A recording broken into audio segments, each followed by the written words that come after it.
বাজার করতে বাইরে বের হয়েছিল মেয়েটা। ভার্সিটির ছুটিতে বাড়িতে যাবে, তাই টাকা উঠানোরও দরকার ছিল। কিন্তু বাজারের কাছাকাছি আসার পরপরই সাদা পোশাকধারী কিছু লোক তাকে জোর করে মাইক্রোতে তুলে ফেলে, তারপর চোখ বেঁধে ফেলে। মেয়েটা জোরে জোরে চিৎকার করতে শুরু করে, তাই ওরা তার মুখটাও স্কচ টেপ দিয়ে আটকিয়ে দেয়। মেয়েটা বুঝতে পারে না তাকে কেন এইভাবে তুলে নেওয়া হচ্ছে। সে বারবার জিজ্ঞেস করতে থাকে, কিন্তু কোনো উত্তর পায় না। সে হাত পা ছোড়াছুড়ি করার চেষ্টা করে, প্রচণ্ড যন্ত্রণায় হাউমাউ করে কাঁদতে থাকে, কিন্তু চোখ মুখ বাঁধা থাকায় পারে না। মেয়েটার নাম মেঘনা, পড়াশোনা করত মানারাত ইন্টারন্যাশনাল ইউনিভার্সিটিতে। তারপর লোকগুলো মিরপুর শনির ওখানে এসে মেঘনার মোবাইল দিয়ে কল দেয় তার আরেক বান্ধবী মৌকে। কল দিয়ে সেখানে আসতে বলে। তারপর মৌকেও ঠিক একই কায়দায় সেখান থেকে জোরপূর্বক গাড়িতে তুলে চোখ মুখ বেঁধে ফেলে। তারা দুজন বুঝতে পারে না তাদের সাথে কি হচ্ছে। চোখ মুখ বাঁধা থাকায় হাতের আঙ্গুল নেড়ে জিজ্ঞেস করছিল কেন তাদের সাথে এরকম করা হচ্ছে, কিন্তু এবারেও কোনো উত্তর দেওয়া হয় না তাদেরকে। তারপর অনেকক্ষণ যাবৎ গাড়ি চালিয়ে তাদেরকে নিয়ে যাওয়া হয় নরসিংদীর একটা পরিত্যক্ত বাড়িতে। তারা বুঝতে পারে না তাদেরকে এই বাড়িতে কেন আনা হয়েছে। এই বাড়িতে আনার পর চোখ মুখ খুললেই তারা আবারও জিজ্ঞেস করতে থাকে, আমাদেরকে এখানে কেন নিয়ে এসেছেন, কিন্তু কোনো উত্তর পায় না। মেয়ে দুটো কাঁদো কাঁদো গলায় বলতে থাকে, আমরা কিচ্ছু করি নাই, প্লিজ আমরা বাড়িতে যাব।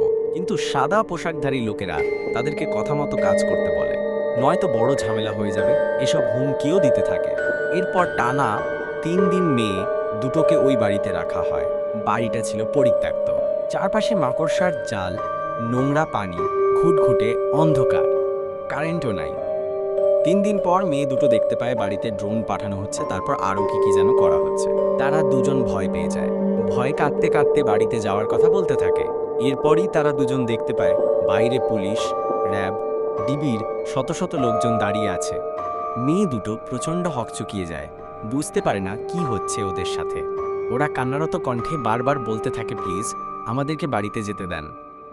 বাইরে থেকে র্যাবের লোকেরা বলে যেতে দিব, আগে আত্মসমর্পণ করো, আর যদি না করো তোমার স্বামীকে তোমার সামনে এনে মাথায় গুলি করে মেরে ফেলবো। কিন্তু মেঘনা নামের মেয়েটা এবারে ভয় পেয়ে যায়। তার বিয়ে হয়েছে মাত্র কিছুদিন আগে। স্বামীকে মেরে ফেলার হুমকিতে সে কাঁদতে থাকে অনবরত। বাইরে থেকে তখনও বারবার বলা হয় আত্মসমর্পণ করো, কিভাবে করতে হবে সেটাও বলে দিচ্ছিল। মেয়ে দুটো টর্চার আর চাপে নিরুপায় হয়ে বারান্দায় এসে ওদের কথা মতো হাত উপরে তুলে আত্মসমর্পণের মতো করে। ভেবেছিল এটা করলেই তাদেরকে ছেড়ে দিবে, বাড়িতে যেতে দিবে, কিন্তু না, এখান থেকেই শুরু হয় জঙ্গি নাটকের প্রথম ধাপ। ওই দিনই টিভিতে, পত্রিকায় রাতারাতি নিউজ হয় র্যাব এবং ডিবির চৌকস অভিযানে দুজন নারী জঙ্গি নরসিংদীর পরিত্যক্ত বাসা থেকে ধরা হয়েছে। অথচ মেয়ে দুটো এসবের কিছুই জানত না। তারপর সেখান থেকে তাদেরকে নিয়ে যাওয়া হয় পুলিশ লাইনে। পুলিশ লাইন থেকে ডিবির ছোট খোপ আয়না ঘরে। সেখানে নিয়ে মেয়ে দুটোকে প্রচণ্ড মারধর করা হয়, কখনো জোরে চড় মারত, কখনো মোটা মোটা লাঠি। মেয়ে দুটোই গরিব পরিবারের ছিল, তাদের ধরলেও কেউ জোর দিয়ে ছাড়াতে আসতে পারবে না, তাই সহজেই র্যাবের জঙ্গি নাটকের অভিযানটা করা যাবে।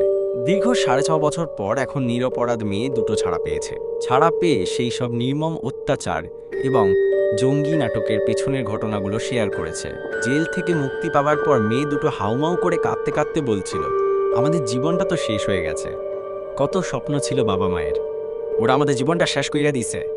মেয়ে দুটো গরিব পরিবারের ছিল, টিউশনের টাকা দিয়েই কষ্ট করে পড়াশোনাটা চালাতো। মাঝে মধ্যে টিউশনের কিছু টাকা অসুস্থ বাবা মাকেও পাঠাতো। স্বপ্ন ছিল একদিন পড়াশোনা শেষ করে বাবা মায়ের পাশে দাঁড়াবে। মেঘনা নামের মেয়েটার বিয়েও হয়েছিল। ইচ্ছে ছিল ফুটফুটে একটা বাচ্চা হলে স্বামীর সাথে ছোট্ট একটা সংসার পাতবে। অথচ মেয়ে দুটোর বুকে লালন করা সেই সব স্বপ্ন কবেই ধূলিসাৎ হয়েছে।